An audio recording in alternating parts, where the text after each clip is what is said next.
السلام عليكم. عليكم السلام ورحمة الله. محمد عامل ايه؟ الحمد لله تمام والله. قصدك في خدمه؟ انا عينيا ليك يا عم الزو، انت تؤمر. عاوز طلبات وكل اول شهر حاسبك عليها.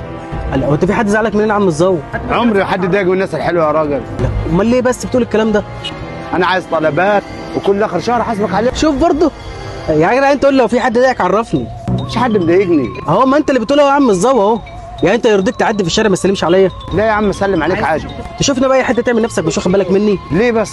دلوقتي يا عم الزو انت لو تشتري حاجات هتشتري حاجات بكام؟ شويه زيت، شويه سكر، كيس رز، يعني مش هيعدي ال 2000 جنيه. وانت لا مؤاخذه بتقبض كام؟ بسم الله ما شاء الله، الله اكبر، 5000. يعني انت عايز تقنعني يا عم الزو انك هتيجي كل اخر شهر تقطع من 5000 جنيه 2000 جنيه تديهم لي؟ هدي لك 1000 1100 وهقول محمد يحمد ربنا، غيري ما بيدفعش خالص. الله ينور عليك.